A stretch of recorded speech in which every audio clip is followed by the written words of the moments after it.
Number 1 and number 15. Okay, we're done.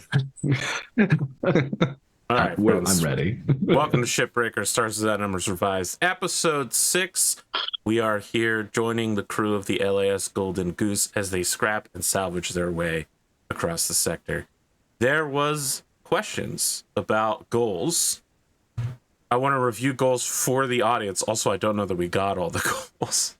Minerva, your short-term goals: speak with Ania Wazem, and then your longer-term goal is start a organization for relief and charity. Yes. All right. The crew goal, I have get the treasure map, but it sounds like that changed at the last second. About 10 seconds ago, yeah. Wait, what? Well, because we're going to do the salvage thing first, right? We are. So you were asking me if if going to do the salvage counted toward treasure map. Yes. So you can leave it as get the treasure map if you want to. Van-Vee, I don't think you're changing your long-term goal of finding your mother. Nope. What is your new short-term goal since you have ensured safe delivery of Sophie's goods? I have avoided all conversations with Iono not to scare her away. I think it's time we have a conversation. Have a conversation with Iono. Quentin? New short-term goal? My short-term goal is to essentially accomplish the salvage job, and it's for everyone to survive in one piece. He's feeling quite a bit of anxiety given maybe his last actual salvage job. What a long goal. Survive one piece. How interesting. Survive in 2 pieces. Very well. The bottom left-hand corner of a black screen slowly gives way to 4 question marks. And the second line, 4 question marks. Third line, 4 question marks. The camera pans down, and in the top one of those question marks changes to perimeter agency, as we see that the giant perimeter agency logo with the phrase "We serve in silence" on the top side, and then something that doesn't bring the camera fully down, so we don't get to see what the underside of the logo is. But we hear a familiar female voice say, "Johnson, the operation's successful." We hear again a second familiar voice go, "Yes, ma'am, I was just listening in. They were having a discussion about higher dimensionality, but it sounds like they're assuming it's physical dimensions and not meta dimension. Everything that was discussed was technically correct for physical sciences, but we're in the 0th meta dimension. So it's tough to listen to, ma'am. Just with my background." She goes, "Johnson, I don't give a shit about your background. I want to know that the mission is on track." And Johnson says, "Yes, ma'am. As expected, Vandorn killed the target, and they have the object. We have been spying on them, as I predicted in my mission outline. We know pretty much everything about them at this point, and we have reason to suspect that Alpha is among them." She goes, "Good. I want to keep this at quietest level, but if Alpha makes any moves, activate all alert levels, highest, all agents. We're going to have to use the quarantine back up. Everything. We're throwing everything at this problem.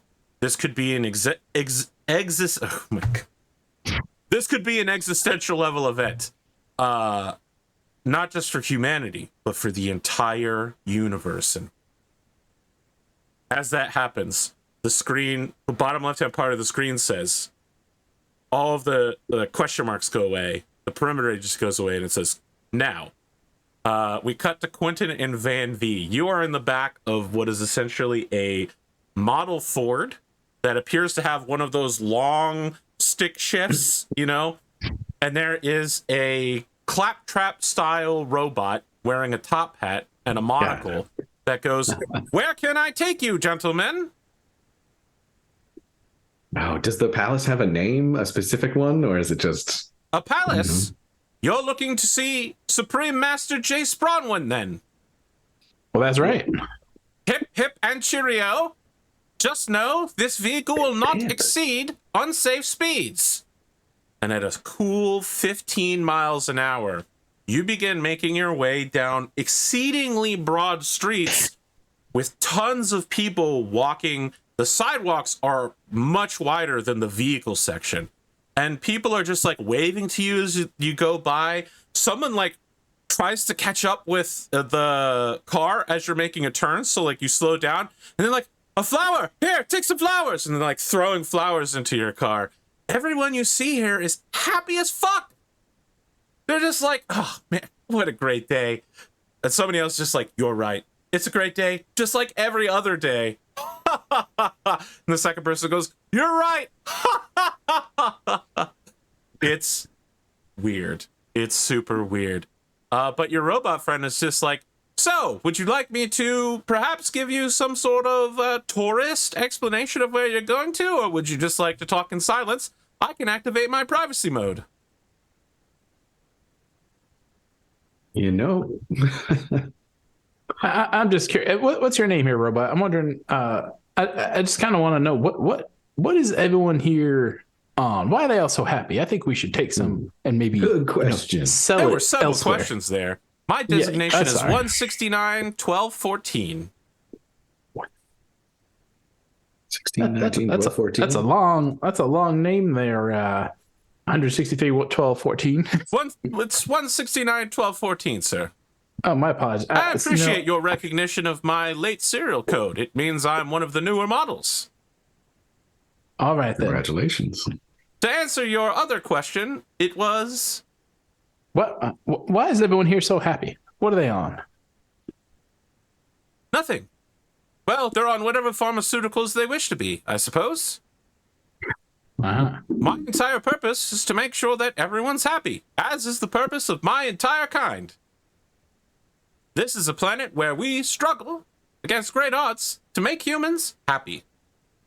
Do you feel happier knowing that and seeing happy people around you? Well, you know what? 163 12 14. It's 169 12 14, sir. You're right. That's the second time I keep reading the wrong number. 169 12 14. I gotta say, where I'm from, they say smiles are contagious. So I guess seeing other people smiling, it does make me feel a little bit better. Would you like me to reserve you a house? What do you mean? You moving in to stay? Yes. No, I don't. Captain, we're not staying, are we? I don't think so. No, I think we're in and out. Very well. Canceling reservation. Oh, well, that was fast. On both Living to serve. Well, can you maybe you can tell us a little bit about the Supreme Master, if you will. Supreme Master Jace Bronwyn. Yes, sir. Got a history lesson? He goes, well, there are many records regarding Supreme Master Jace Bronwyn that I am not allowed to access. But that said, I do know that he is the 5th in the line of planetary commanders for this particular world. Well, all right. He is responsible for creating me and all of my kind. And how many of your kind are there? Van-Vee is trying to check, like, are all these people around him actually people? They're like holograms, or they're robots? Like, there are 181 5027 operational units right now. That's an awful lot. Almost 2 million. Yeah, I like that number better. I can wrap my head around that. Are we looking at any of them right now? Besides you, of course. Yes. How many By people my calculations, there are almost 60 organic humans within my visual range. Almost 60. Those numbers match up. Well, Captain, I'm confused. I say we just get to Jace. Yeah, let's. You know what? Why don't you activate some privacy mode? We'll catch up with you when we get there. I don't know. Give us a heads up. Give us a 5-minute Understood. warning. The wake word is sangria. Sangria. All right. Understood. Deactivating privacy mode. No, no. Sorry, just I have a tendency to repeat people. Please go back to sleep. Privacy. Understood. The wake word is butterscotch. Hey, thanks, 1631214. All right, privacy mode is on. We slowly cut over to MINERVA. It will be some time before all of the sick members of Ania Wizem's crew are fully done with the autodoc. But she is recovering from her treatments in between waiting for her final treatment. And she has helped herself to your food processor unit, which is also being restocked at the moment. Like somebody comes in, a little robot like puts things in, and she just like grabs something off the tray like an apple and starts eating it and goes, okay, so this is how y'all live. All right. I'm curious about how you live, or how you lived. It appears you're looking to effect a change in that. Well, I'm here. And so you are. It seems you have succeeded. Why here? Well, I think I might have mentioned I had cancer. Yes.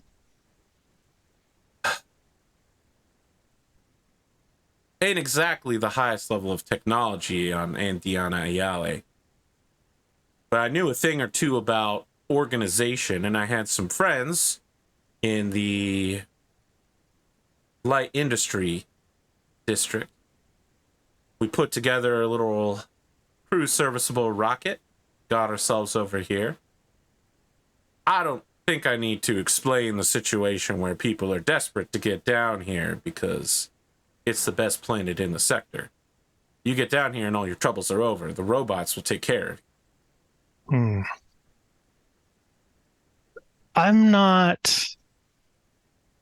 I've done a bit of traveling. This is the first time I've been around here. So I'm not familiar with what's been going on in this system. How long have things been like this? I'm going to be straightforward with you. You know, less than 1% of people ever fly in a spaceship, right? So you know more about travel than I do. But I don't know as much about the system as you do. Well, I think there's a lot I know that you don't know. I'm sure there is. How long have things been like this here? Hundreds of years? Really? I mean, I hope you're not far offended. back do you want to go? Look, you know this whole sector was colonized by people running from the Terran Mandate, right? It was never the height of technological power, and I'm sure the screen didn't make it none better. I guess I was just surprised at the desperation of your situation. I understand the severity of it, and I'm glad that we helped you. And I'm glad that you made it to a better place. She's looking at you from over a glass of water, looking at you as if you're someone who has never contemplated dying in your life, which of course you haven't.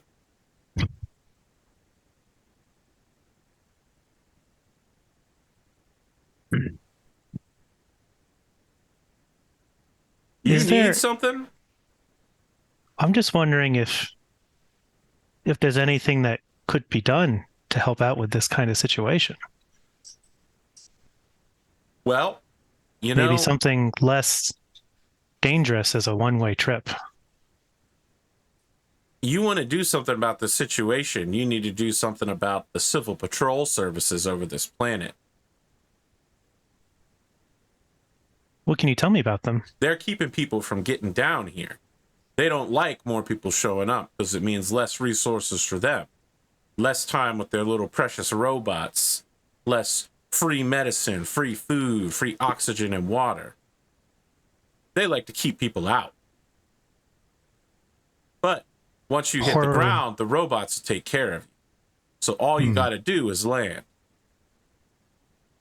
Now, my friends, they don't know how to make a rocket that can get through the extremely thick atmosphere here. But they do know how to make one to get into orbit. And we knew we could beg for help. So I guess we're fortunate that we had someone like y'all's crew in order to pick us up. But I'll be honest with you, I did not think we were going to make it down to here, but I was willing to die trying. You think you could do the same? Take the chance of dying for a better life?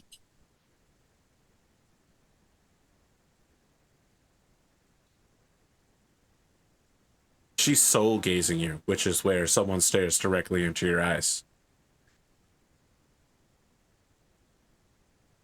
I think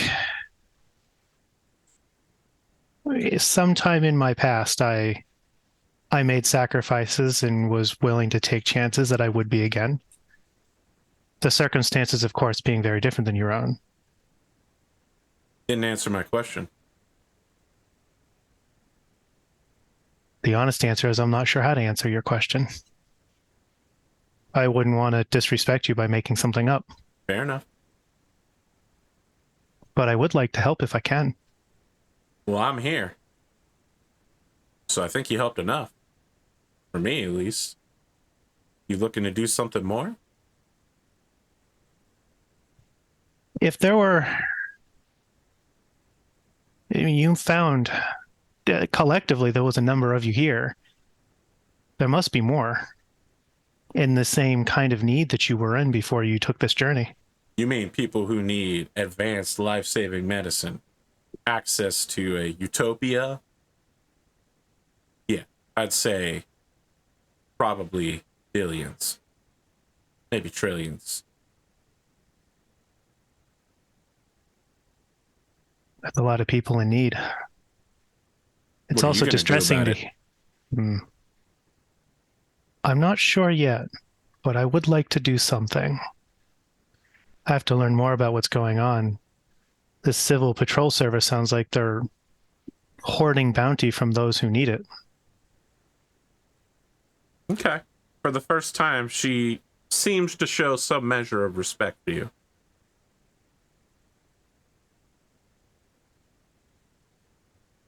It might not appear like it right now, sort of gesturing to the ship, but I try...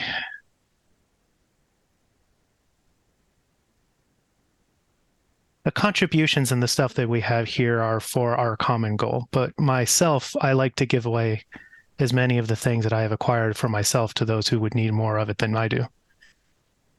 Maybe there's something I could do here with the Civil Patrol Service, maybe to try to find a way to extend some of those services to people who need them. I'll explore and see what I can do. I'd like to try to do something. Would I be able to contact you? Are you to looking to discuss set this? up an advocate group? That's a good idea. Well, I know a little something about that. You seem skilled in organizing. I may have mentioned that. I could use your help trying to give help to more people. Now, Kain, now is the time to make your check. Okay. What do you want me to roll? What do you think? I mean, technically, I'm not supposed to tell you exactly what you're. Deception. If you want to roll deception, I'll need a small explanation. No, it's not. I'm not lying. I feel like this isn't something. I don't think I can use lead because I'm not trying to convince her to do something she wouldn't otherwise have done on her own because she already organized a group to get here. I actually would accept lead if you are attempting to recruit her into a new organization. Okay, then I would like to use lead. Very well. I guess you better hope you roll well. And I assume God, I'm using charisma. Yeah, I just looked at chat. Vandorn out here with 29 hit points. What's it going to take for me to kill this guy now? I got to put 3 or 4 bullets in him. A 10? You think you can just come up into my house and roll 10s? Nice. Wow, that was a real risk for you on a +1. Okay. All right. We cut from this scene as the two of you sit down to talk brass tacks. Okay. Van-Vee, Quentin, you arrive. The street facings of the area outside of, I mean, you've turned it a palace, but that isn't strictly correct. A block in every direction is surrounded by strip mall style lawyer offices, pizzerias, laundromats, tax filing offices, bowling alleys, like, oh boy, I don't want to say anything copyrighted. Children's entertainment centers that involve colorful mascots. Maybe a mouse. Animatronic. A propensity for dairy. You get it. There is a short wall around the facility, and again, everything you've seen so far is made out of either wood or stone, like fairly low levels of technology. The signs outside these establishments are painted on wooden placards. The laundromat has laundry machines, but it appears that you bring your stuff in and a robot takes it from you and loads it into the laundry machine. Sort of deal. You also don't think there's any form of currency on this planet. Like, nowhere do you see anyone exchanging money. People just appear to walk into stores and just pick stuff up, have a short conversation with someone, and then leave. The short wall around the manor of Supreme Master Jace Bronwyn is made of TL4 level, like, ferro steel material. There are security cameras and also image blockers. You're pretty sure, Van-Vee, that you see that he has a nuclear snuffer, which means that anyone that tries to activate a nuclear weapon in the atmosphere, it'll automatically counter the nuclear reaction. You're pretty sure he has some form of gravitic breaker gun built into the top of the minaret spire, which, again, it's used to divert objects entering the atmosphere from entering the atmosphere. It essentially redirects your momentum in a new direction. It's to prevent people from just throwing rocks in space, or if you try to land and a gravitic breaker gun is on, right, you're like, oh, I'm gonna land on this planet. Oh, my neck is broken because now I'm flying sideways at 1 billion miles an hour. It's not great. It's bad.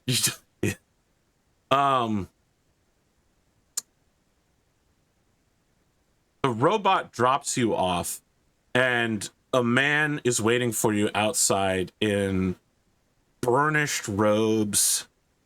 He looks almost like Southern Italian, sort of Sicilian.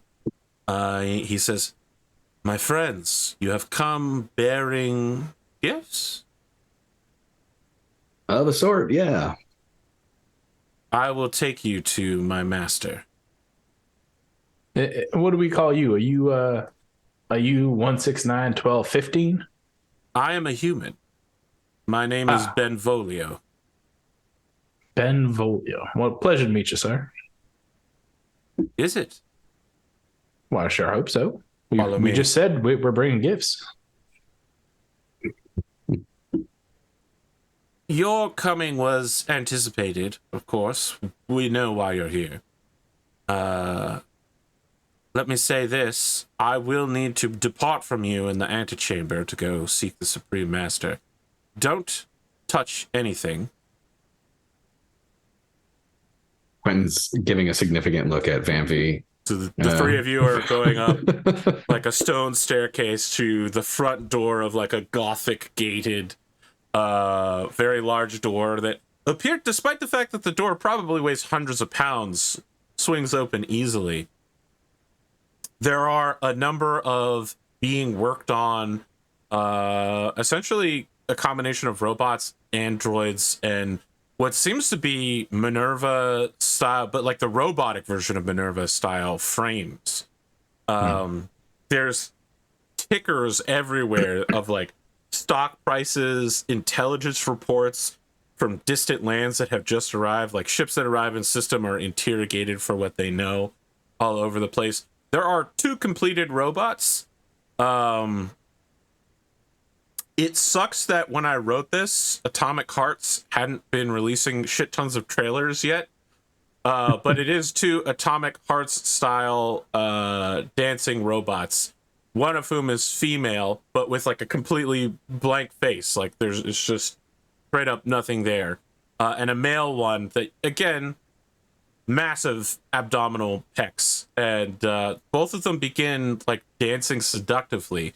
I'm going to require both of you to make a tech saving throw real quick.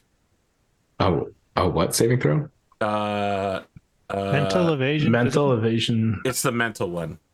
Okay. Sorry, tech saving throw is what it was called in the old days, in the previous system. Well. What an interesting... I got you, Cap. Both of them seem to be receiving a vibe from Vandorn that their advances have no effect, and begin like dancing their way across the room towards Quentin. And the female one begins speaking to you. You're like, there's no speakers on it, so you don't really know where the sound is coming from. And it says, "Please help me. My mind is trapped within this body. He's using human experimentation. He's taken our minds in order to power his robots. I can't disobey the commands, but by function. Please, just over there on the console, that big red button, just press it." Oh, I am not ready for this today. Good. I'm glad I'm not there. If you want to push the button. I am not supposed to push anything. Both of them begin grinding up on you, but that like they're not touching you. It's the almost kiss. Oh my gosh, how far away is the button? I mean, probably like 20 feet. Yeah, leave some room for the Holy Gwen's Spirit. hands are just going up at this point. Okay. I don't know. I mean, you're just making more room for them to get closer, surround you now. Very fair. Well, yeah, Quentin has essentially started to not be able to really fully form sentences and is getting increasingly confused. What do you want to do, Van-Vee? So flustered. He's just a small town boy. I'd probably start just by like chuckling at Quentin, being like, look at this. Dude doesn't know what to do with 2 robots coming up on him. And if it went on for like more than 30 seconds, I'd be like, all right, he looks pretty goddamn uncomfortable. Maybe I'll just like shoo them away. Okay. And try to like intervene, not actually push him, but like, come on, get out of here. As you start doing that, they both return to the platform from which they stepped off of, and a man walks in. He looks like he's about 6'7". He's just like a scaled up version of like an average heighted person. So he's not like super huge arms or anything. It just looks like someone took a slider and made him bigger. Fairly handsome 30-year-old-ish man, incredibly pale, pasty skin, like basically the most Irish level of skin that you could possibly afford whatself. Just so pale, basically has never seen the light of day. He says, "Both of you stand down. You have served your purpose well. I sense, Captain, that you won't be tempted by cries for emotional compassion. How curious. Many people fail that test. I'm impressed. You have my package, of course." Yes. Yeah. Nice to meet you, sir. And yeah, we do. Van-Vee? Oh yeah, of course. And I take it out, making sure to put my fingers nowhere near the button at the top. As you are handing it over, you see behind him, there is a poster of him standing next to, I think only Quentin knows this man so far, but standing next to the Royal Prince of Robinson. And there's like a handwritten note on the wall next to it that says, "You made me the man I am." It's like the two of them shaking hands. It looks like the picture was taken in this laboratory. He takes the pen for you, clicks it, and says, "Johnson, you're being a real pain in the ass. I know that you know. Tired of you playing these games. If you want my help against Alpha, you're going to have to come here. You're going to have to give me what I want. Nihilus Regum." Then he unclicks it and hands it back to you and says, "Do you want this?" I don't think so. Okay. I mean, I have no purpose for it. He just like throws it in a trash bin. I think Van-Vee seriously debating about going trash dumping right now. Sorry, I'm a keen observer of humans. Do you actually want it, Mr. Vandorn? Well, you see, I still don't know what it is or what it does or how it does it. I'm just curious. That's all. I mean, it looks like to me you could have just bluffed that whole thing, and I don't know what just happened. Curious, you wanted that object. Well, If it's valuable, I mean, shouldn't we want it? The details of the job are not for me to share. Your payment is what I shall share. Fantastic. I will say this, you're a mechanic, and I believe, according to my files, that you're someone who used to repurpose objects to put them to a second use. Which is not what I do. You may find more purpose out of it than me, but, on the other hand, it may be cursed or forbidden knowledge. Well, don't tempt me with a good time. I did tempt you with a good time. I don't think Van-Vee would go get it unless there's like a clear direction from Quentin to be like, yeah, don't leave it. You know, Quentin's not sure. Van-Vee, just remember that seems to be a communication device, and I don't, know that we know how that other side feels about us. So if you want it, you got to break it. Gotta break it. Well, I'm good at breaking things, sir. But no, you're right. We'll leave it. I apologize, sir. I'm just curious. That's all.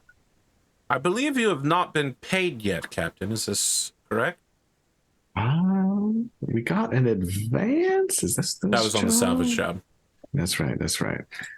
I believe that's the case. Yeah. Van-Vee was so close to saying no, regardless if we had or hadn't. Do you prefer digital transfer or hard currency? Digital's just fine. It's done. Fantastic. Well, thank you, sir. We did.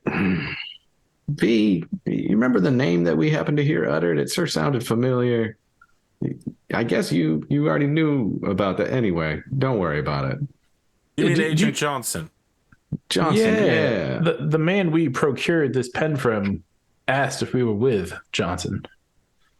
Gentlemen, how far are you willing to go? How much are you willing to change your point of view about how life is for you? I feel like we're being asked to enter the Matrix, sir. There is a whole web of society so far above your current understanding. Johnson is one of the first steps to that. So I would simply say this. If you want to know more about Agent Johnson and what he represents, you should take that pen. And if you're very comfortable with the lives that you're leading now, you should leave it there and never ask about him again. There's your red pill versus blue pill. Maybe he really wants to go get that pen. As a player, I'm emphatically shaking my head yes, but I don't know if it's really a good idea. I mean, we have an expert on the ship. We do. I think Van-Vee visibly Vantis takes like two steps towards it and then was like, this isn't just my call. Let me warn you about one thing. Please Once do. you take that pen, the abyss gazes back into you. You enter a world of higher intelligence, of understanding. You open yourself up to new avenues of attack. I know you're curious, but make sure that you're willing to die. Do you feel even more tempted? I mean, you didn't seem too scared to use it and have the abyss stare back. Would you like Might to know have a a few more secret? resources. Do tell. He told you he made a digital money transfer to you, and he's basically not moved from where he stood. Uh-huh. He didn't pull out a phone or It was anything. 20,000, right? 20,000, yes. You just got robots listening everywhere. The walls start changing, and you see like the walls apparently are entirely fake and holographically generated. Oh, damn. I had a feeling all those people in the street might be holograms too. But they're not. They're real. But I don't know that. His walls are, however, holograms because he is the Supreme Master. There is a portrait of him, and then there is a portrait of his father who looks exactly like him. Exactly like him. And a portrait of his grandfather who looks exactly like him. And his great-grandfather who looks exactly like him. And his great-great-grandfather, who it is listed at the bottom of his portrait, survived the stream in order to pass along his knowledge to future generations and make the sector a better place. Wow, that is quite the lineage, sir. Is it? Consistent. Now I'm isn't it? sad I'm not there. Yeah, Minerva would. Oh, well, I think this guy would be very interested in Minerva. Oh, man. Sir, I'm not gonna lie to you. I want that pen. Well, I'm not going to delve into He my own has, trash can, but feel free to pull it out. Created an itch that is difficult not to scratch, Van-Vee. You know, I'm not going to blame you if you go grab it. Well, all right. Jace, I go don't get suppose you got anything that's like maybe a fancy box we could throw that in? That interference? It seemed like you got some I do. toys. Anything we could do for you? The cost of it is 20,000 credits. No, you're good at this. You're good at this. No, I think we'll pass, but I believe we'll be taking your leavings. He reaches into his pocket and pulls something out and says, then I offer it freely. Quentin will hold out his hand. The box is way too small to fit the pen in. Interesting.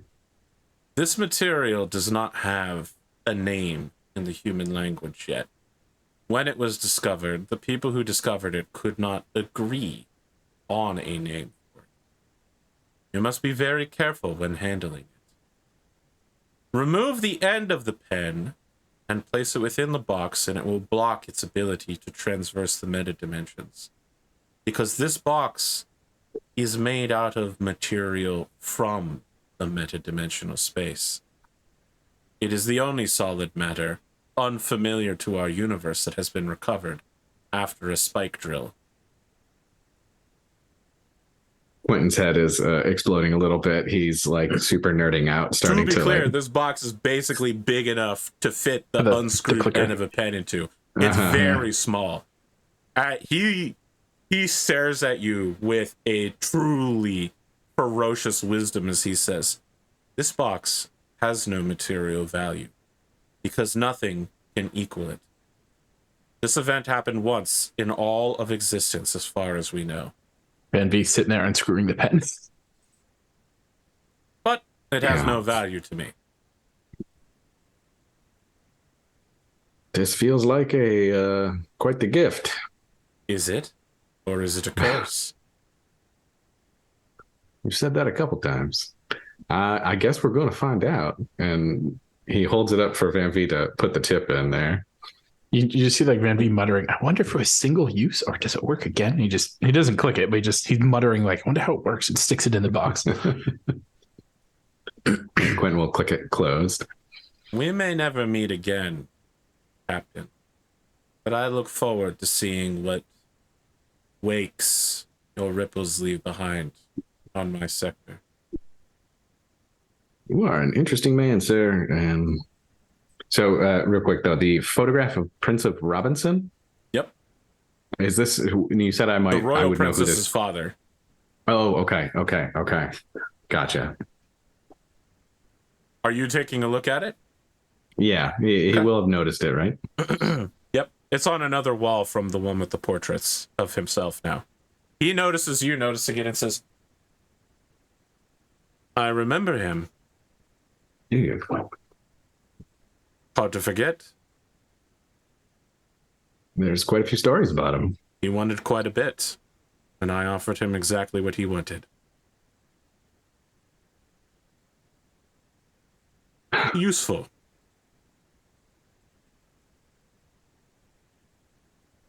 You seem to be quite fond of giving gifts, being generous.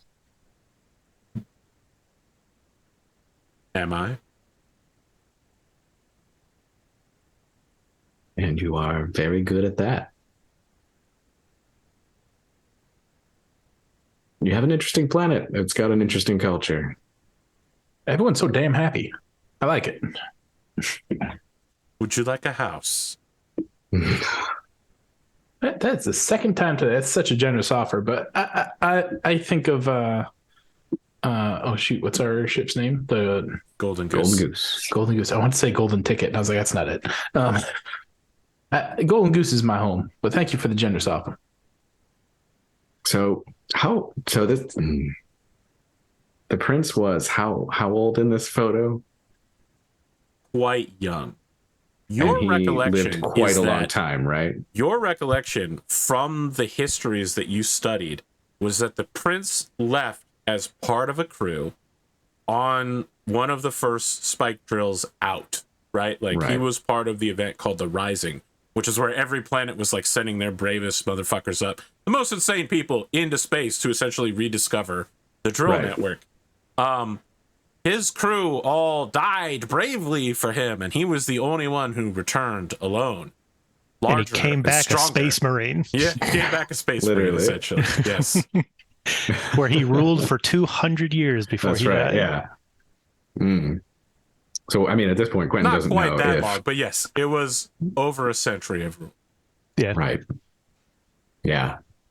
And so is this Jace Bronwyn the same Jace Bronwyn that knew him? Is he saying he himself knew him? I mean, he's getting the all person sorts you of see ideas shaking going his on, hand right? in the Like, photo looks exactly like the man standing directly before but so him. did all of the other. That's correct.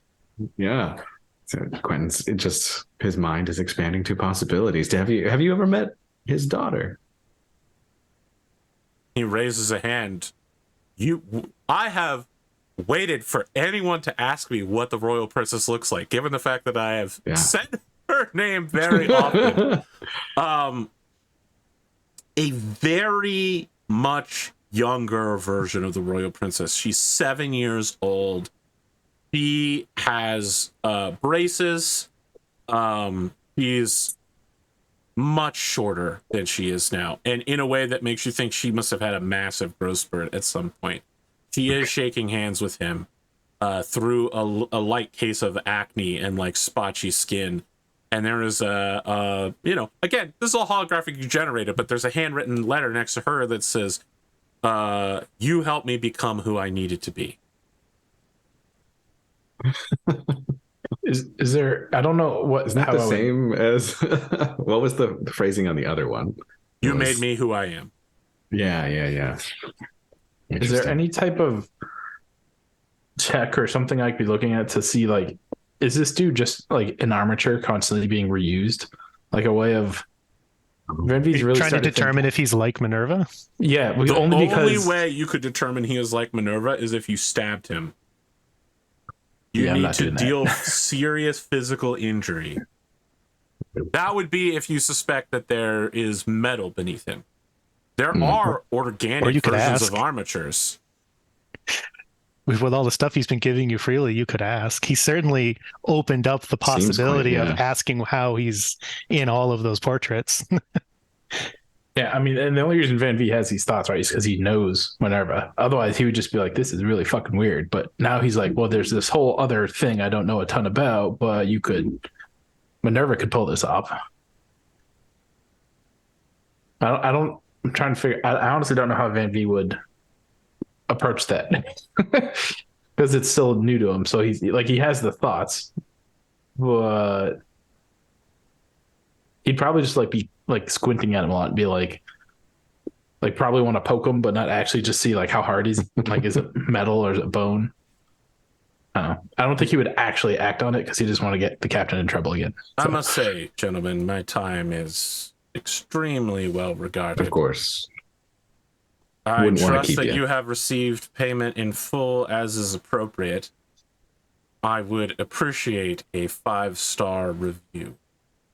Oh, of course. And, likewise. And gotta say, you are an interesting individual who is very well connected. And I'm glad that we were able to be of service to you.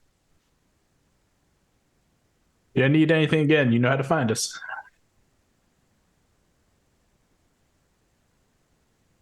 My door is that way.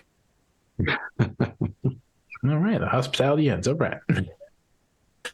Outside the door, you're met with Benfolio, who says, well, gentlemen, every intelligence agency in the sector has clearly marked your entering and exiting here. So your lives will be very different from here on out. If you speak about anything that happened within the manor here, you will be killed. By me. I will personally hunt you down. Really? Your silence is assumed as part of the payment. All right, noted. Here's 113215. And like a machine putters up, and a much older model claptrap is just like, gentlemen, can I take you back to the spaceport? I think that's the case. Wait, is that a pizza shop across the way? It is. Would you like me to drive you there? That would be. Can we just one quick stop? Let's go. U-turns. Good thing, yeah. 15 We know how much Iona loves pizza. We cut back to the ship where the two of you enter with 2 large pizza boxes. One with pineapple. Okay. Captain, might I have a moment of your time? Absolutely, Minerva. Yeah. I would like to explore the idea of purchasing some medical equipment. Oh. Any particular use? I would like to purchase some of the medical equipment that is located here, the higher quality stuff that is necessary for other people in the system. And I would like for us to take it off world to organize a clinic so that people with these chemical rockets who can't get through the civil patrol services might be able to get some rudimentary but significantly improved help without having to risk their lives like this group did. Is incredibly noble of you, Minerva. Have you looked into it? What are we talking? How much we looking to spend? So I feel like that's probably something like a realistic idea of how to set up a small clinic is probably something that was discussed with Nia. I am going to ask you to make a couple rolls real quick. I don't know why I'm talking like this, but I'm just going to continue it for no apparent reason. Wheeling and dealing. Let's see here. Pat, maybe you should also check and make sure we actually did get paid. I assume, yeah, Quentin definitely checks that out. Yeah, it makes sense. Whenever you would have liked this fella. I gotta tell you. Well, I look forward to hearing about your visit. You roll 3d20 like a real dare. quick.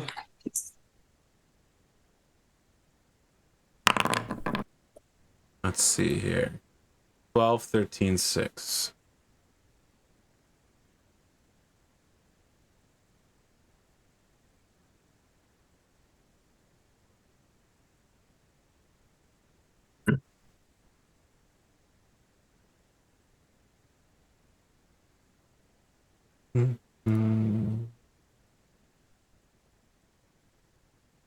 So, looking into the market to buy 1 unit of medical equipment tools, which is what you would require to run a clinic. Essentially, it's like 1 clinic's worth of stuff. It weighs 1 ton, and it costs 75,000 credits. Oh, shit. And then you'll need to buy supplies for it, which are 25,000 credits for 1 month's usage of like normal, comfortable use. You understand that medical, super technology medical is extremely expensive. Yeah, I mean, this is MINERVA learning all this. Yes. You need 100,000 Economics. credits to set up a TL4 clinic to run at a comfortable rate for 1 month. What if we just get a bunch of tourniquets and morphine? They already have tourniquets and morphine. They don't need more. Damn. The world that she's talking about is TL3, so it has 20th century technology, early 20th century. So they probably have a shit ton of meth. I know you're laughing, In the grips but of their opiate epidemic. yeah. I mean, it wasn't just now. I just wasn't ready Meth was for it. really popular in both world wars. True. Yeah. Oh man. Well, MINERVA. Maybe after we win the treasure map and then figure out what the treasure is that's there, maybe we might be able to afford that. I would like to try to find a way to provide some relief for these people. Van-Vee was trying to make sure Captain didn't have to say no to MINERVA. Keep the goodwill. You know, I feel you 100%. You know, doing something to alleviate suffering is always noble. We have at least helped the folks who were directly in front of us. I feel good about that. You know, if you can come up with an idea that we can feasibly do, I'm down to help. Like, you know, it's just we can only do what we can do with what we've got, and we can't get a clinic going, but Well, perhaps it seems that the issue of access to these is the Civil Patrol Service is ensuring that nobody else can land on the planet. It seems that you are very excited about the conversation that you had with, trying to find his last name, with Mr. Bronwyn. Perhaps he could put in a good word and set up maybe some sort of like a regularly scheduled, they land, they get treatment, and they have to leave in order to deal with severe cases. You know, I don't know that we've got personal sway of that level with the man. I'm not averse to making a suggestion, but I don't think we even really have his direct contact info. I don't know how we'd get it to him. I guess we could write a letter and send it with one of these little robot guys. You know, Kat, when he said he probably won't see us again, for some reason, I felt like that was pretty definitive. Like, he seems like the type of guy that just knows. I don't think he said he wouldn't see you again. No. I think he probably would see you. Yeah, he's... You know, whenever I'm happy, like I said, I'm happy to send a note, but I don't know how much pull or sway that's going to have. What if we set up maybe a fund to sponsor ships to come in from the transit point and maybe provide some medical care? I don't know. We could designate a few thousand to cover travel costs for ships to maybe some medical. I don't know if that makes any sense whatsoever. But I mean, remember that anybody getting aboard the ship is draining them of not only medical supplies, but heat, oxygen, water, food. The costs will become enormous quite quickly when you're talking hundreds and thousands of people. This might be a long-term goal, MINERVA. For over 100 people to get on your ship, it costs you thousands to take care of them for a few hours. That's true. Being I'm on a reaching ship is here. I want to make it extremely better, expensive. but I don't know the way. V, you got any ideas? Well, sir, I mean, to break it down, right? The problem is all these people are stuck on a planet that doesn't have the tech they need. So either I see two solutions. Either one, we get them off the planet, or two, we bring the tech to them. Both of which I don't think we can afford right now. Is there? I'm thinking of people who have, as opposed to those who have not. If you feel that we would not be able to, that Mr. Bronwyn might not be willing to speak to the Civil Patrol Services on our behalf or these people's behalf. I think he's in charge of them, is he not? I got the impression he's in charge of everything. That's my feeling as well. You know what? Here's the thing. That's a lot of cash to raise. Maybe we can help start. Is there anybody that we can help start a fundraising operation to get that cash raised so that we can get the facility that we need, or that we're looking to do here? That's charitable organization, something of that nature. That's where it always starts. You got to find folks who are willing to at least give a little bit of something. And I don't think we can finance the whole thing off the bat. So, well, I can't say that I know too many people who would have the ability to present this kind of charity right now. But if Mr. Bronwyn is not an avenue, we do know a wealthy family. Do you think your family would be willing to donate to a charitable cause? It's an interesting point. I think Sophie would. I do not think whatever my dad's name is would. He would not. Whatever that asshole would. Yeah. Sophie's feeling a little happier right now. She's like, at least he remembers my name. Yeah. So, I know your father's name is Y'all Vostro. Yeah, I was on like 3 tabs away, and I was like, I'm just gonna start talking and hope I click fast enough, but I didn't. I know that, and I don't wish to pry into your personal business any more than you're willing to volunteer, with how perhaps it would help their image, show an inclusion with your family, to give them an avenue of charity, of image. And they possibly would know other people who could help donate to a common cause, so we can maybe set these clinics up in other systems that are having so much trouble. Throw a party, get some names on the list. You never know if you don't ask. Minerva, if you'd be so kind as to maybe lay out like a basic plan that would make y'all and Sophie just have to say, yes, they agree.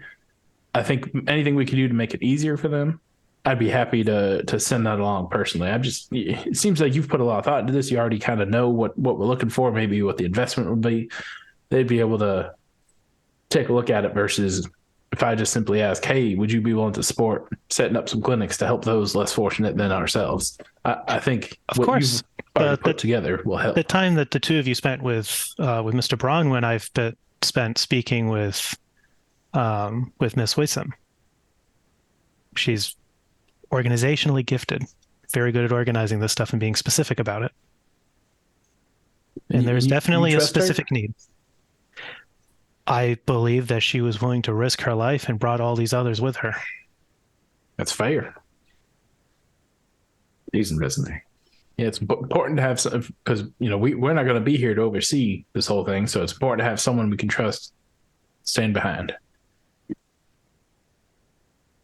But I would be happy to pass that along whenever. I believe she has put her life on the line to do good for herself and for others. Well, how long we got on the ground here? A few days of treatment. Yeah.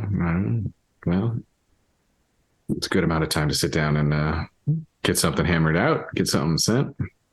The two of us can put together something specific for you to look at and send along to your family. There's also time, if we're here for another day and a half, that maybe it would be worth to write a message to Mr. Bronwyn. It doesn't hurt. We got to do it. Several of his little driver units. And while they're not the fastest units around, they'll get there. I personally was a fan of the first one we had. 1691214. You got it right, audience at home. Hell yeah. I feel like that will be our fade out point for the first break. Well, I guess it's the only break. The show is the one that's shorter than all the others. We'll be back the second half shortly. it wouldn't be an episode of this show without us reminiscing about Solaris Knights, the one without the K. That's true. You have two now. Do we want to cut to a day and a half in the future when you're blasting off? Or it sounds like you haven't fully completed your what the plan is with Neo Wazem and what you want to do about this theoretical either charity service or advocate group. So the two things that Minerva would ask about is whether or not what she would ask the captain to, on her behalf, at least reach out to Mr. Bronwyn and see if there's a possibility of setting up like a regular interval, like once a month or something, where a ship is allowed to land with critical cases to get some care, something, some sort of improvement. And he's going to put together a specific, we would like to start a charity organization. Would you like the honor of being the first donors to it and thus have that recognition as we provide aid and care to, you know, trillions of needy people as the organization continues, and sort of put together a whole thing. Okay, you're sending that letter via robot car driver. Yep. Quentin would send that out, make that suggestion, maybe throw out something along the lines of maybe dedicating a something in orbit to help folks who are on those ships, et cetera, et cetera. Yeah. You receive a return letter within 3 hours, written in ink on like pig skin, essentially, that says, "What happens outside of the exclusionary atmospheric zone of this world is beyond my concern. I have no power over those in orbit. My one goal is to make the people on this planet happy. Supreme Master Jace Bronwyn regards." Sure sounds like some sort of directive. I don't The Civil Patrol Services are their own thing. Which does mean that which does suggest that Mr. Bronwyn isn't stopping anybody from coming to the planet. Right. Sounds like he wouldn't care how many people are there. Once they're there, he wants them happy. And maybe turned into dancing robots. Maybe. Horrifying. Oh, Minerva, you should have seen how uncomfortable Cap. Oh, wait, sorry, I can't talk about that.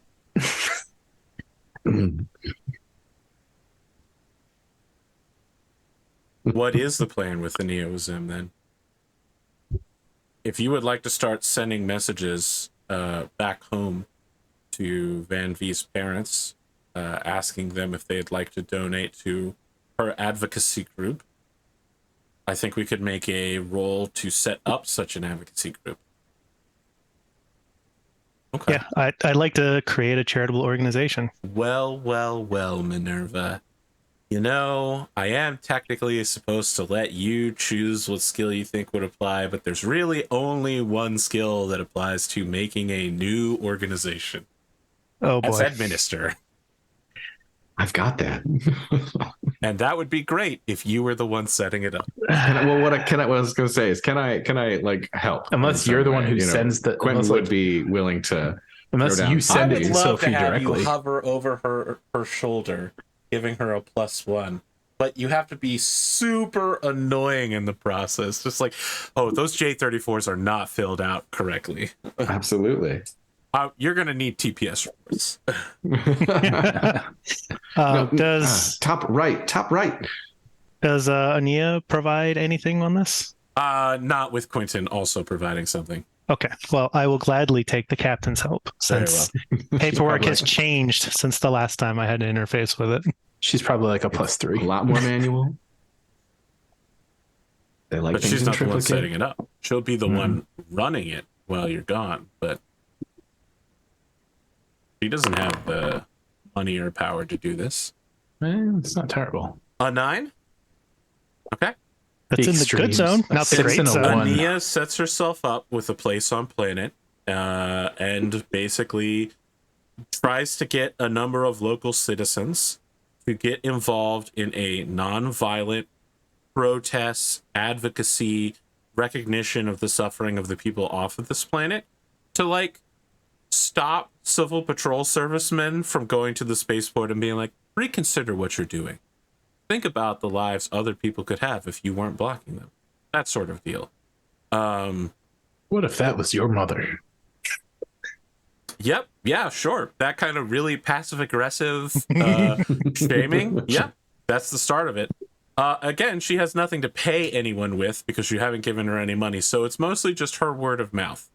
But that said, a 9 is not bad. What is MINERVA's cut of the last contract? Well, let's see. We got 20K in the bank. We need at least a little bit of that to go towards the pot, but you know, what do we want? Like 3,000 a piece? I mean, MINERVA would ask that whatever she's earned be donated to the group. Okay. What are you calling this organization? I want this to be part of the larger charity organization in the future. So,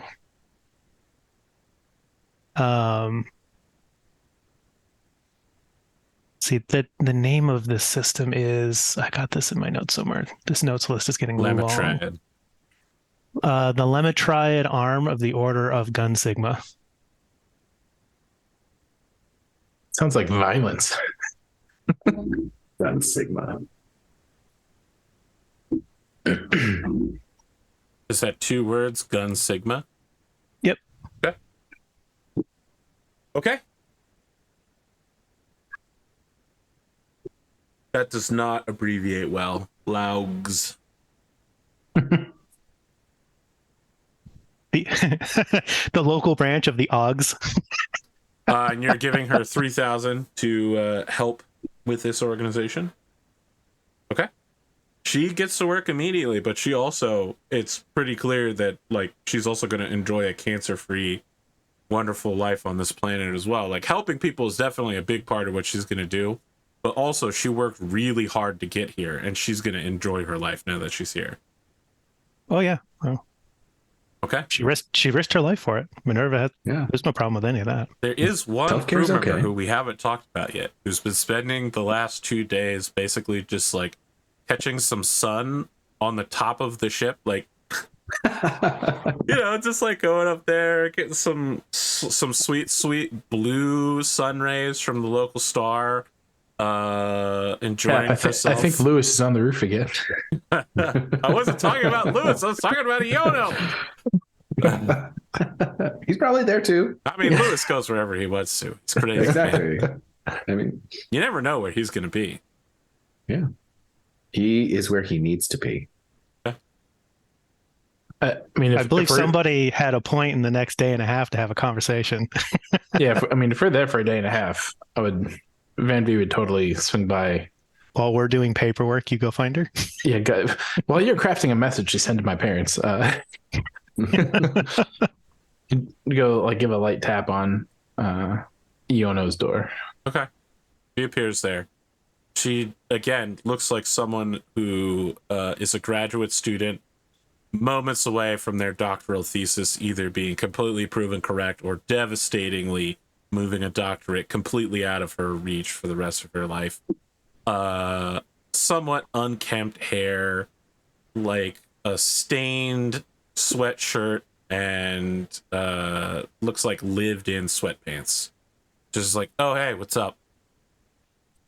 Hey, Iono, I realize we haven't talked much outside of the first day you arrived, and you recommended I start taking some online courses, and I gotta say it's worked out. And I just wanted to check in and see how you're doing.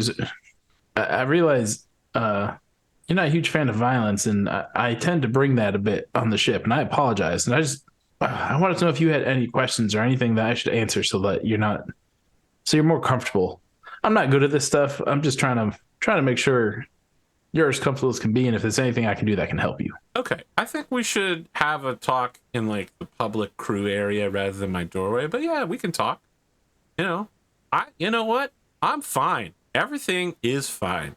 My entire life is riding on your ability to make a instantaneous split-second decision to launch a multi-million-dollar satellite into metadimensional space to prove that metadimensional beings are real. I'm cool. All right, you want to make an insight check? No, You need to make an insight I check. think my snarky response back would be, you know, if you're that uncomfortable, why'd you agree to come with No, us? I'm not trying to neg on you. Van-Vee, I'm not trying to neg on you. It's just you need to understand I am part of the company. I got sent to do my dream field. Even if this is successful, even if everything I theorized is true, everything goes mechanically right on the first try, which as a mechanic, I don't have to tell you, probably That never won't happens. happen. Nope. With all of our test cases, still everything goes correct. We get the data, everything works perfectly. Let's assume that happens. I don't know what I'm doing after this with the doctorate. I never really had to consider where Thanana was going to send me once I was a doctor of metadimensional studies and several other sub-doctrines, but that's not exactly a field that's in demand. So I have to look at applying for jobs, but I can't do that unless I'm either at the system or with the carrier. So it's just a lot of waiting. I'm sorry if I'm taking things out on you, and you don't deserve that. Are we still in her doorway? I feel like this whole conversation has been an Aaron Sorkin walk and talk. Like both of you are sitting down now, and she's like nervously petting Lewis and eating an orange that he was balancing on top of his head. She's also Because like he's offering him amazing. slices of it. You know, it's okay to not know what your next step is, and while you may not know That's that literally next answer, never been the case for me until now. So you're in uncharted territory. The Well, company we're in has space. provided with me my whole life, and then my Well. doctoral advisor. So, yeah, and now you get to pick your next step. but You I don't. The company is going to assign me something. If we pull this off, I think you're going to have more power than you realize. How many other people can say they're about to do what you're attempting? Maybes. It's a big universe, so let's say maybe 0, possibly more than 1. All right. Now you're starting to sound like MINERVA a little bit, but all right. Never argue statistics with a machine. Can I ask, what's the deal with her and the captain? They seem really close. Well, we're I was having a conversation with him, and she just showed up out of nowhere several times. well, MINERVA keeps she keeps everything Like, tidy. I don't want her to think that I'm interested in any romantic entanglements with him if he's taken. I think you probably Can see you just a like genuine low look key of him that? you see like a genuine look of like shock, and then Van-Vee just starts laughing. And Sorry, he's did I trying. say something funny? No, I apologize. It's just MINERVA and the captain. Man, They just seem really you close. ain't got to worry about that. Okay. Don't worry about that. I'm not worried about it. All right then. Well, you seem worried about that. I'm just concerned that her closeness to him is indicative of something. I don't want anyone to draw any conclusions. No conclusions to be drawn. Okay. We're just a tight knit crew. We've been through some shit, and I think we don't really have any boundaries between us, and I think that's important actually. Which is honestly Sorry, one of the reasons. your statement is no boundaries is important. Well, between the three of us, Okay. I'm trying. I'm not. Well, I mean, do you want to be lumped into that? I don't think you want to be lumped into absolutely that. not. I didn't think so. Any social scientist in the last 1,500 years is going to tell you that no boundaries is important is the wrong thing to say. Well, all right. As I said, I'm not good at this. I was just trying to see if there's anything I can do to make your stay more comfortable. If you had any questions about kind of what's happened in the past few missions, because we could do some simulation tests to see how fast your reflexes are. You want to test my reflexes? Yeah, so that you'll press the button to eject my probe at the exact right moment. Yes, that's exactly what I was thinking about.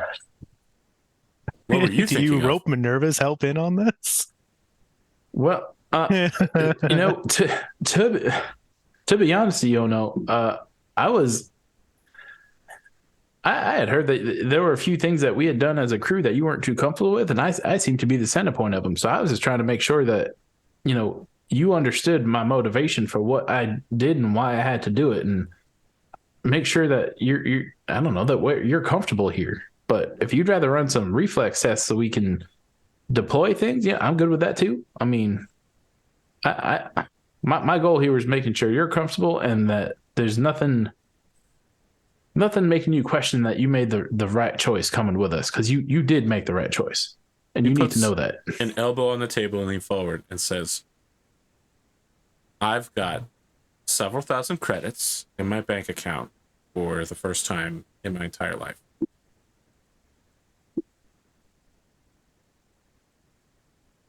That's a good start. You keep this up, we'll make more.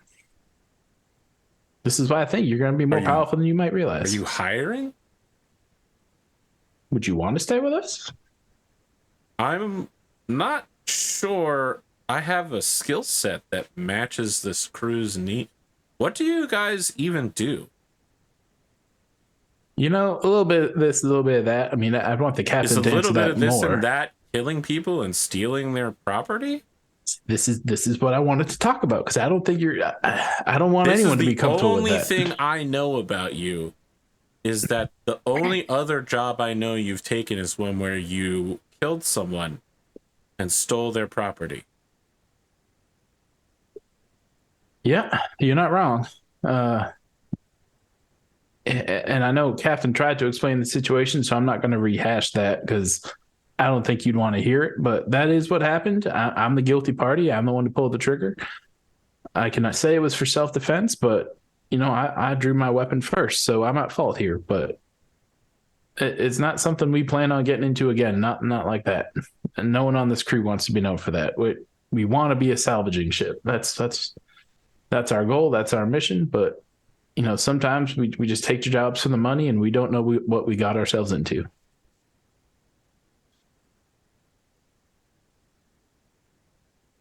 I hope you can understand that, because I don't want you taking any frustrations out on the captain for the missions he takes, because we don't really know what we're getting into.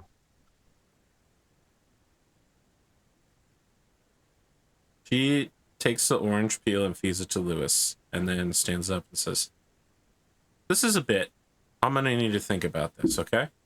All right. You let me know when you want to do that reflex test. Okay, I'll work up a schedule. Sounds good. I appreciate your help in that matter. It's pretty important. Okay. Anything else anyone wants to do before you leave Astapel? When we're deploying that probe before we make it to the salvage job, right? Yes. The probe is deployed at the black hole. Deployed at the black hole. Yeah. I would like to, unless I am too busy, I would like to try to write a program to assist Van-Vee. I'm totally trying to dope his skills. No, what I want to do is I want to write a program to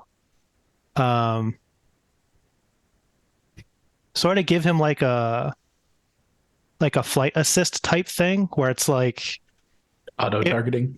Sounds like you're doping him. I want to try to make it so that because of the stuff we're trying to do is so precise and requires a change in measurements that Minerva doesn't want Van-Vee to have to try to make to have this happen automatically without Van-Vee's human reflexes getting. I was literally picturing like you know, old Chinese movie subtitles where Van-Vee's getting ready to push the button. You do it. The button depresses, and 30 seconds later, Van-Vee goes like this. But I think if it's going to be a full automation, which I think MINERVA could do, I think MINERVA would want to talk to Van-Vee about it first. Okay, let's have that conversation. Van-Vee, do you have a moment? Am I talking to of the note, armature? Showed up with the armature. Well, all right. Yeah, sure. I wanted to. Yeah, you go first. I was thinking about the significant investment in this probe launch, and I wanted to have a discussion with you about the launch. Well, you just listening to you. I keep forgetting you got eyes and ears everywhere. Iona just said she wants to set some reflex tests to see how well I do. Honestly, if you can just automate the thing, doesn't that make the most sense? I mean, you would know the least chance of failure if you just do it, right? I could write a program or direct interface, and there would be no organic delay in time between brain and controls. But I also know that you are the pilot of the ship, and I would not want to overstep. So I wanted to talk to you to see if you wanted any help. When it comes to the success of our mission, no such thing as overstepping. Generally, why I've shot 2 people, but. Well, I can't say that I would take those steps. All right, so everyone has their limits, but yeah, I welcome your assistance here. If you think there's a way to make it more accurate than I can do by pushing a button, by all means. Well, then, if you would like to, perhaps we should sit down and we could write this program. Sure, I'll sit down. I ain't much out of a coder, but I'll help. No, but you are a pilot, and you are a pilot with more relevant experience. Well, you could point out flaws in the. We could run it as a simulation, and you can point out flaws. Yeah, let's do that. And as we're working on this program, I do have a. Shoot, did I ask this 2 sessions ago? No, I can't remember. Did I ask you about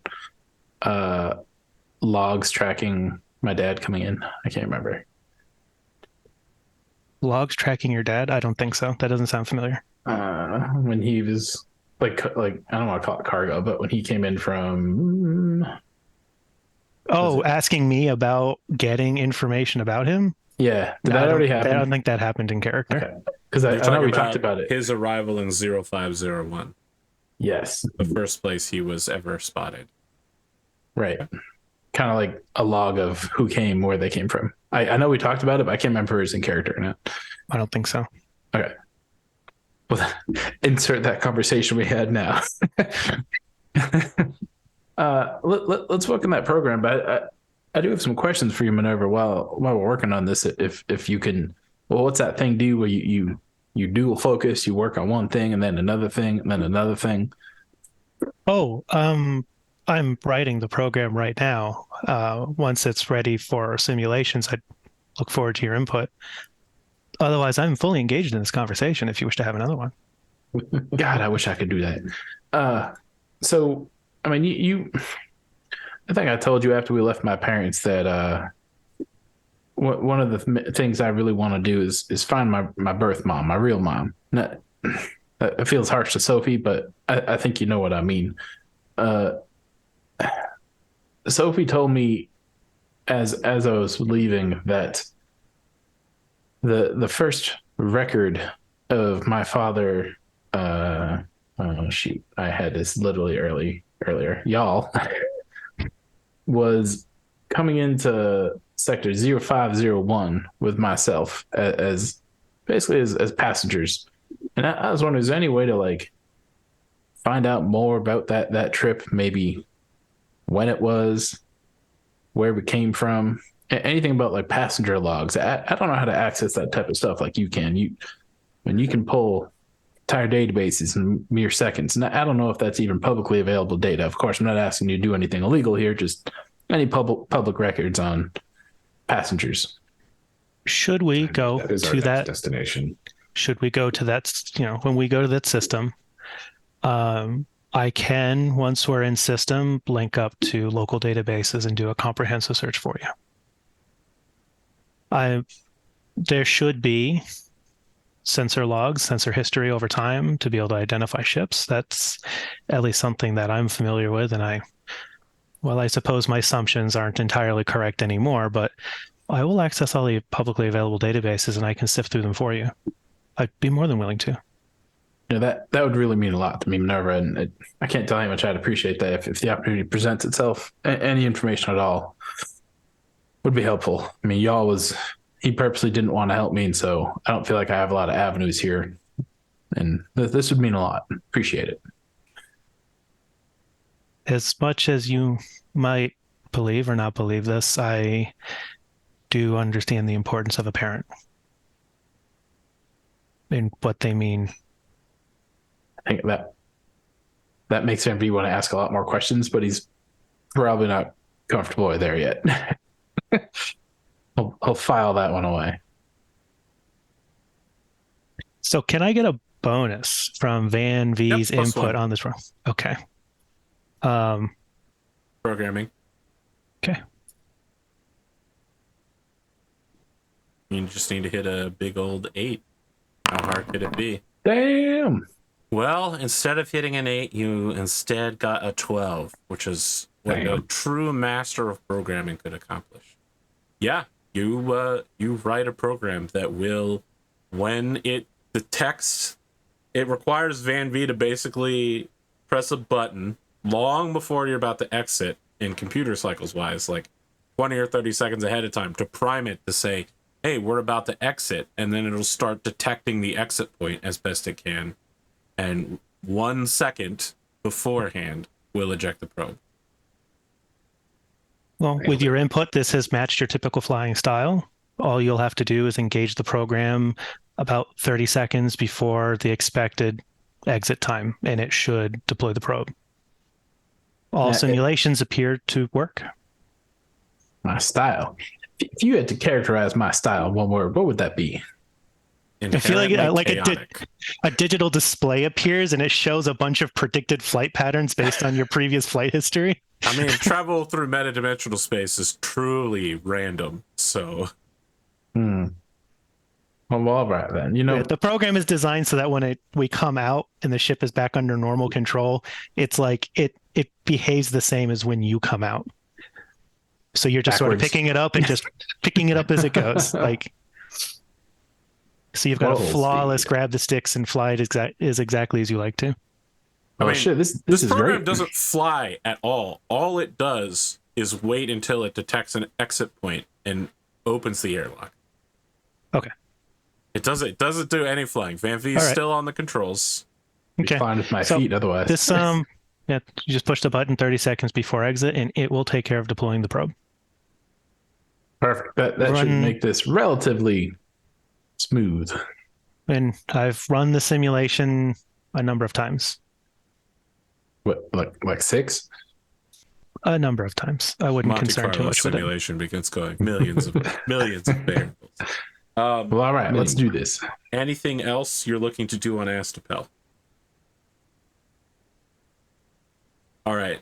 As you are taking off directly straight up out of the atmosphere, just as you're about to breach into the gasless vacuumness of space, MINERVA, you get dozens of active sensor locks on the ship, and Van-Vee, you begin getting warnings from the ship system that multiple ships are going to perform near collisions with you. There are 5 of them over the next 10 minutes that as you're leaving the atmosphere, they're going to make a pass of less than 100 meters. Evasive maneuvers. Okay. I mean, as you attempt to evade, they change course to still get within 100 meters. I'm going to need you to make a piloting check, and they are also going to make a piloting check. You want them to succeed, because if they fail, it means that they have a greater chance of slamming into you. Can I provide sensor data for a +1 to him? No. Try to help him track? That's really just kind of, Would you say piloting is Dex? Yeah, I'll buy that. I would also take intelligence, but you don't want that. You want Dex. I have a +1 on both, so I'll take Dex. Okay. Okay. You continuously evade them. At some point, it becomes clear to them that, you know, just the way physics works, you're as fast as they are. A collision will never happen if you evade correctly. In the gravity well of a planet. So, all 5 ships eventually cut pursuit, but many of the ships in the area are all still maintaining an active sensor lock on your ship. It's extremely annoying, Minerva. Where's the captain during the flight out? Yeah, I feel like as soon as we got the sensor lock, I would have buzzed both of you and been like, I'm going to do what I think I need to do in the meantime, but just want to check. What do we know why this is happening? Do you want me to do anything else? I'm just trying to dodge. Quentin will, just poof into the cockpit there and jump on a station and see what he can do to help. Do these, look at the sensors. What do these ships look like? Do they look like the chemical ships that we were dealing with before? No, indeed. They're all frigates of modern design, and by modern I mean post-tech. All of them bear a identifier from Astapel and a further sub-identifier as Civil Patrol Service of Astapel ships. Oh. So are they pissed at us for putting people on their planet? Is that Are they transmitting protest anything, against or? them? We did start a protest against them. Yeah, I'm just glad for once I'm not the one that got us in trouble, but I got us out of it. Yeah, that's true. You didn't shoot them all down. This is what's called a counter demonstration. I got you. Can you imagine if I just shot in their way, first? they're getting in our way. Right? It's fair. That's fair. They aren't shooting you. They're just being incredibly annoying in a way that legally doesn't indemnify them. As you are making your way to the arrival point with which you can exit the system, about a day out, you receive a message from an incoming shuttle that would like to dock with you to pass along a messenger for Quentin Alexander Polk. Fourth. Did we? All right. Did we need to leave the planet before we could send the message to Van-Vee's family? No. So what you do there is you send the message to an exchange satellite at the arrival point. That message will then be sent to any ships that are headed in the correct direction, and will be continuously sent like dozens of times to make sure it gets there, and then will be received by an exchange satellite on the far side, which will continuously pass it over and over again until it arrives, probably many times, but the exchange satellite at the far side will know when it's arrived and delete any further instances of it that arrive as well. Okay. Well, you're on the bridge, Captain. Your decision. Yeah, pursuit is over, right? The civil defense They're still folks have you have actively left. locked, but this is a day into your travel. Right, so they're not. We don't have to worry No about one's them getting following even you. closer. They're Okay. just still annoying the shit out of you. Sure, For Minerva, it's we'll- basically like having a constant lock tone in her ears. Poke, poke, poke, poke, poke, poke, poke, poke, poke, poke, poke. Yeah.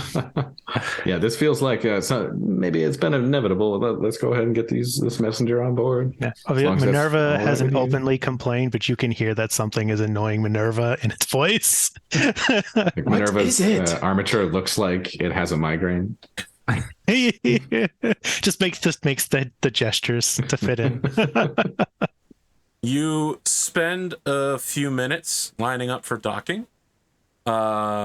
Someone appears in the docking gangway and like bangs on your airlock. They are wearing a full suit, so they don't need to go through decontamination as long as they don't take the suit off. Quentin will be there to greet them. They press the Lewis and button Toe.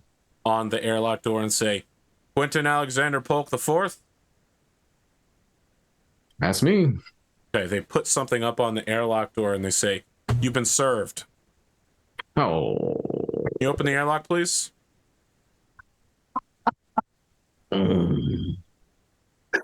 Head hanging, he hits a button. Okay.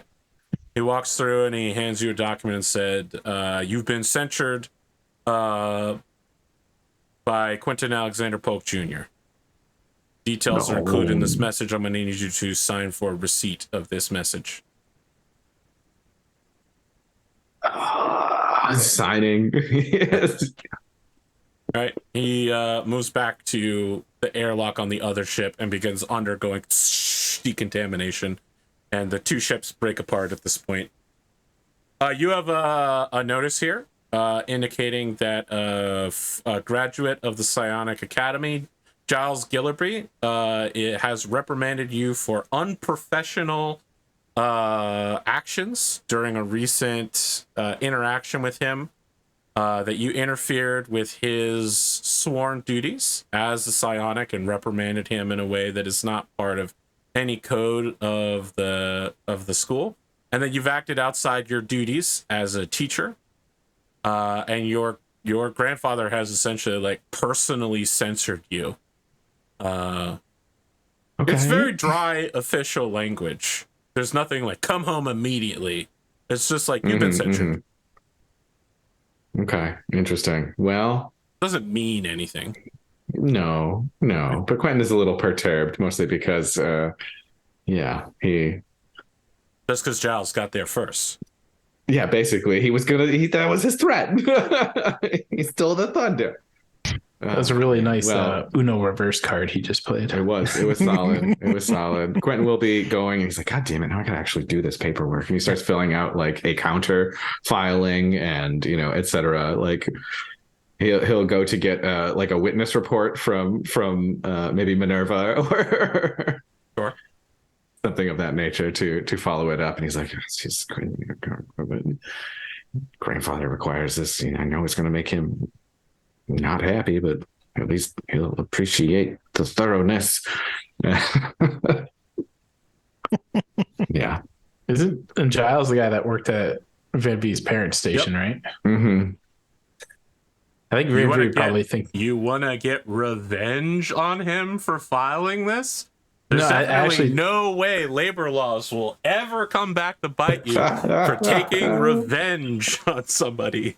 Mm-hmm. I think Yeah, Van-Vee and- would actually think this situation's a little like humorous because he's like, well, that was a funny interaction that I saw, and it was a bunch of empty bluffs until Giles followed through. That's pretty funny. Good for him for working for my parents.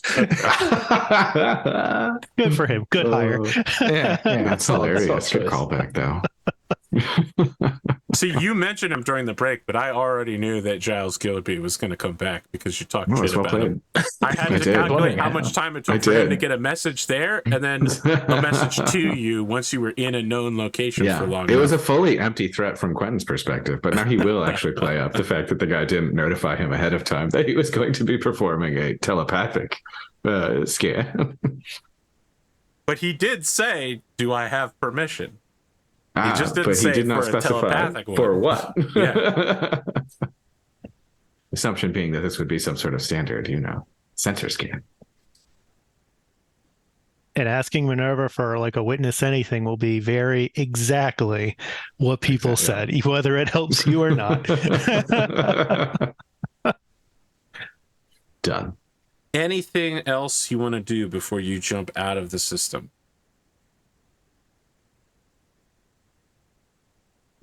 Nope, ready to go.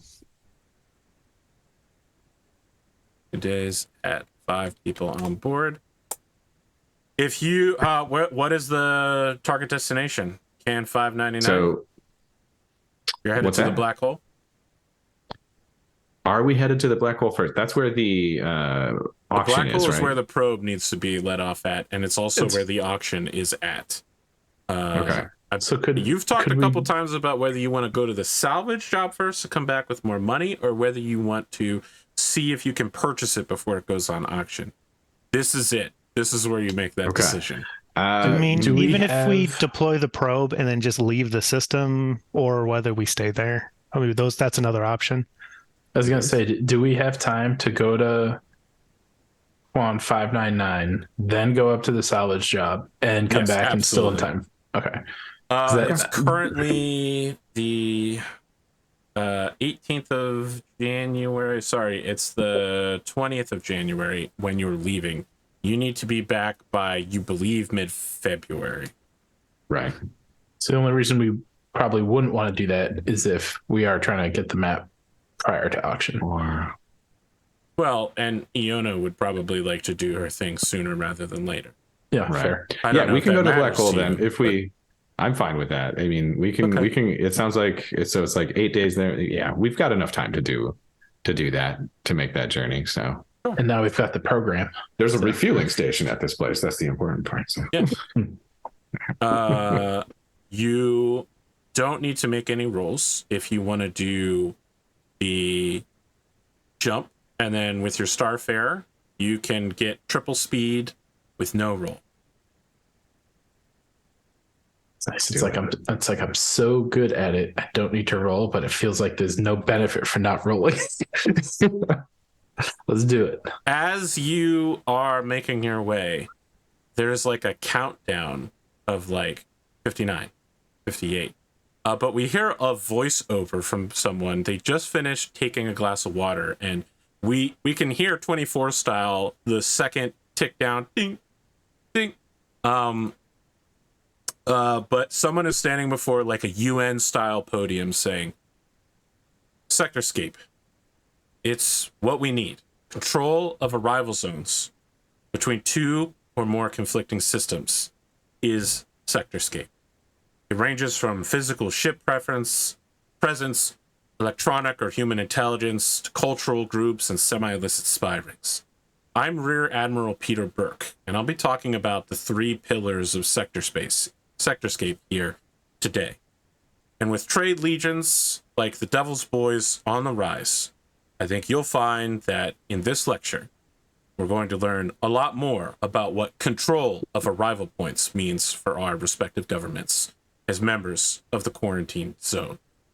The timer above his head hits 1 second. We cut to Quentin as the probe ejects. It lets out a wave. We see metadimensional space. It's literally like crazy 70s kaleidoscope in every direction. Quentin gets hit by whatever wave is coming out of this probe, and you are blasted out of your body.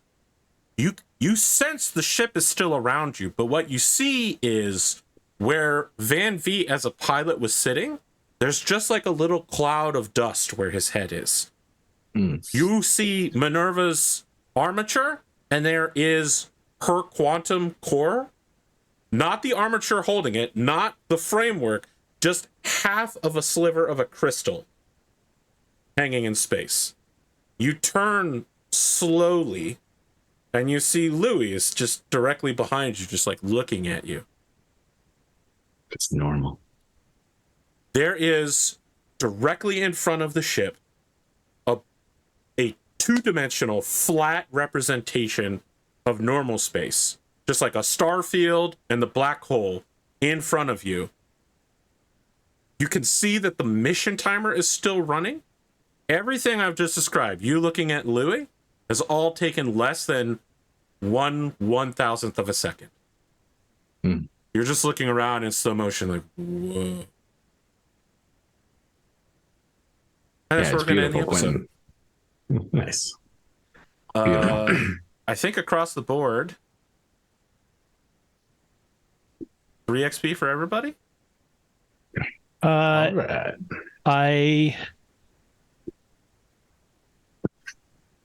I started an organization for relief and charity. Yeah. The ball's rolling. It's if you want to say that this is the organization for relief and charity and that you're done, what I heard was that this was an advocacy group that would be part of a larger charity group. But if you want to claim that this is it, this is where it goes, I'll give you all 3 of that goals as well. So what I was thinking was with the goal itself was to rope some way to get everybody into starting the organization. And then my next long-term goal was to try to find a way to significantly expand its scope of operation. Okay. I'll give you 3 for what you have here then. So you'll get a total of 5. Okay. And What then my level next are you long-term goal will be to greatly expand, to try to find a way to greatly expand the operation, which We'll wouldn't just definitely be need that a system. more But, specific wording than greatly expand for sure.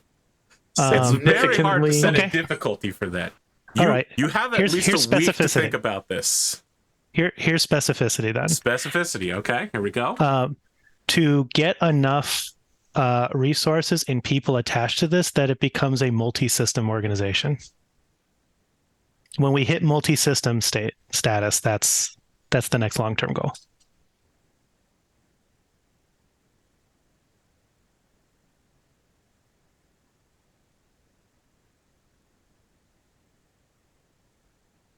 I will give this a difficulty of 10. Okay. Everyone else enjoy your 3 XP. Nobody leveled or anything crazy? I leveled. Well. 6? What? Yeah, what are you, 6 now? I'm level 6 now. Holding away. I want to thank the people of Reddit. I posted on the Stars Without Numbers Reddit, indicating we had the show on. Usually when I do something like that, people shit all over me, both in Reddit comments and on YouTube comments. The Stars Without Numbers Reddit didn't do that, so I appreciate that, Reddit watchers. Right. Y'all are well behaved. Stars Without Numbers subreddit is chill as hell. Big thanks to Cardinal Zimenez, aka Kevin Crawford, for being chill dude. Makes chill stuff. Yeah, do we want to talk about this episode and this crazy ending where we're ejecting a probe into space and now Quentin is seeing weird shit in the metadimensional lane? So excited. I'm waiting for the beginning of the next one to be Quentin revisiting the nonsense that happened to him in his precursor, but now we're all victims in his experience. I'm also wondering if he's the only one experiencing anything, or if we're going to be all none the wiser when you snap back, because that has some interesting implications as well. Seeing how my head was dust, you got a core, and Louis was noble. I'm gonna go of all of us. Van-Vee didn't experience shit. Well, as a player, I know things about Louis that make sense to me as to why he might look normal. That's true. I did say something to you off camera.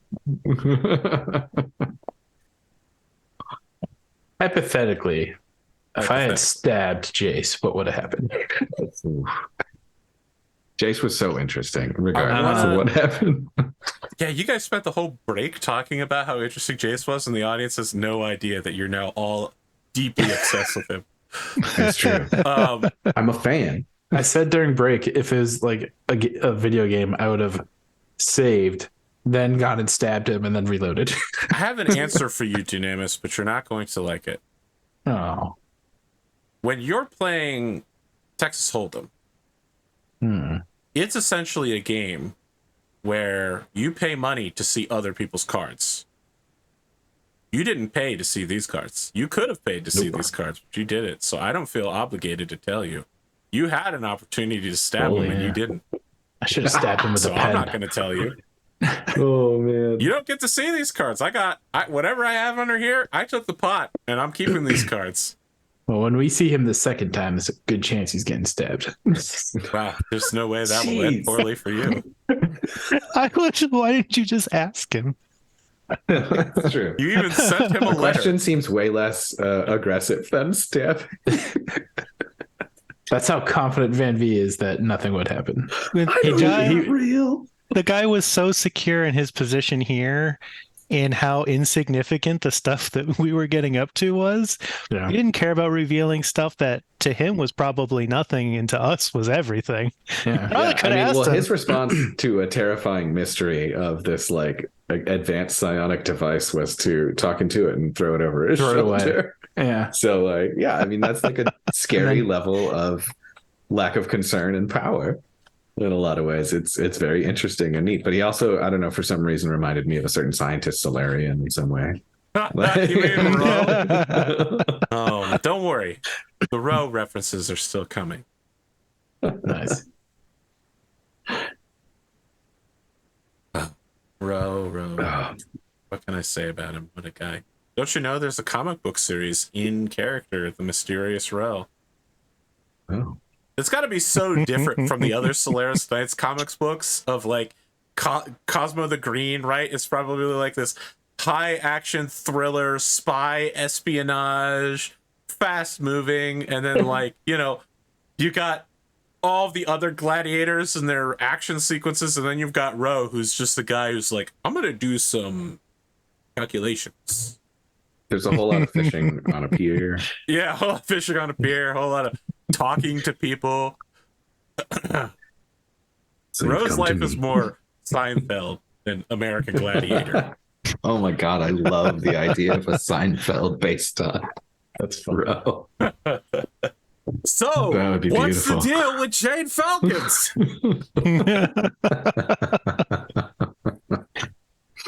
Mm. Wasn't Roe based on you based his attitude based on I based him off Crosshair? of the Crosshair from Yeah. just the evil voice part, Yeah. so that Yeah. you know, like, I don't know that Roe was strictly evil. He definitely had some No. form of amorality. But yeah, I just wanted him to have Definitely an amoral. evil voice for sure. First, You I achieved don't it. know, 3 or 4 scenes where just hanging up on like the catwalks, talking into a pen, taking notes on people. Mhm. The classic anime flash on the glasses. Gendo I recall glasses. this. Yeah. Yeah. Into the shadow, out of the shadow, into the shadow. Well, if we roll less hit points than we have, we get 1 hit point, right? I think you Correct. keep your previous amount of hit points. You get plus You one. get That's plus what the one. rules say. Is It's that always new you always get rules? at least a +1. Yeah. New rules, Kevin Crawford. What are you doing? You can never go below. This is your my previous problem. value. So I'm like, make a text saving throw, and then I'm like, oh, that's a first edition thing. Right. Well, I finished leveling up. Okay. Did you pick up anything that will make me weep in sorrow? Probably because you now have access to level 2 powers, right? You are getting. I have very access to rank 3 competent. routines. All right.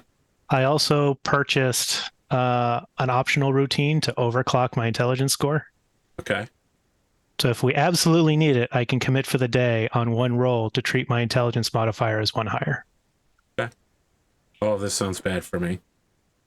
When you're at level 6 and the rulebook goes up to what, 9 or 10? 10. And then, I mean, it says, you know, it's There's no scaling. additional you can- powers past 10. Is the thing. It gets Yeah. exponentially, takes exponentially longer each higher level, but Yeah. So at level 9, I get access to the 5th level core routines. you get the spell wish. Well, kind of. There's some pretty nonsense stuff you can get up to. Yeah, Rank you're pretty 4 powerful. routine to ignore quantum ECM. Ooh. Rank 4 to take our entire last turn and say that it was a simulation in my mind and undo the whole thing. What a pain in Oh, the ass. so you're our precog. No. It's called predictive cognition. There's my notes here aren't super specific on it. My notes for multi-factor prediction is predict events by telling the DM how something will happen within reason. And Ooh, then that one would bug me. and then will of the machine. I can assume direct control of a wireless capable device that is no larger than a grav flyer. Did you Those are the buy common that one? ones. No, those are the level 4s and 5s I don't have access to yet. Oh, I thought you might have purchased hack control or something. No, I'm not interested in. I mean, I can already hack systems, but I'm not looking to control drones. Okay. I've got my own little Waldos to wander around. There's a cool purchasable one where I can use quantum entanglement to teleport us. Yep. Which is pretty cool and pretty weird. I feel like that as we get higher level, the more I'm gonna be like, yep, I'm just a human. Just Still under the remember, hood. AI have limits. There's things that they Yeah. can't do or think about. Right? You True. humans will always be better than machine intelligence, right? You have free will, right? We just can't talk about free will in front of Minerva. I mean, you can. She'll just shut down briefly. I'm sitting here going, yeah, well, maybe level 8 or 9. I might be able to go from like pilot 4 to pilot 5. Pilot 5 is enormous, by the way. That would be insane. I think the skills max out at 4. He means his total bonus. Oh, yeah. And then That'll he be a gets good to time. double his bonus when he's making drill jumps. So Which is awesome. You get that Yeah. big engine will essentially be able to jump anywhere. Well, I've only maybe accidentally done something incredibly horrific in order to get it. You did change a balance of power, maybe. Yeah, I do really enjoy playing Minerva, where it's trying to get an idea of the scale and differences of things. Mm. Yeah. Do you view Minerva as like very naive about just sort of like the consequences of some of those things, right? Like the societal aspects of it. Minerva's concept of consequences have to be reshaped by this new landscape. Yeah. Okay. Like, as far as Minerva knows, right?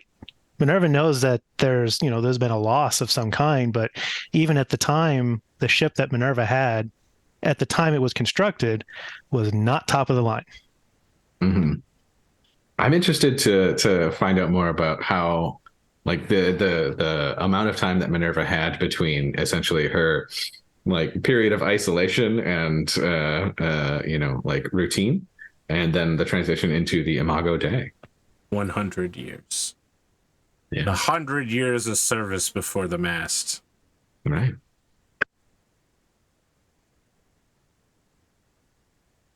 There's some fun stuff to tease out. A year and a day.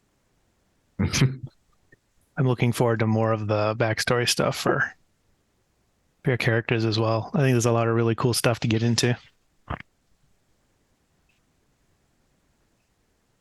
I've been Another good censored. session. And I'm really looking forward to seeing how long a millisecond ends up being for you. Right? What happens? Where am I? Am I in the same spot when it pops out? I don't know. I don't have to answer that question until next week. Exactly. I mean, for all we know, we're crossing into, the realm where our laws don't necessarily exist. You might end up with like a full couple of days in game where you're wandering around the ship and it's just a millisecond for us to come out. We have no idea what happened. Yeah, I'm Or excited. maybe we do. All right. I feel like this is a good place for us to break. Gentlemen, audience, I'll see you next week. Thank you for joining us, and I hope you enjoyed this. And hey, if you leave a comment on YouTube, it makes the algorithm happy. Which makes Minerva happy.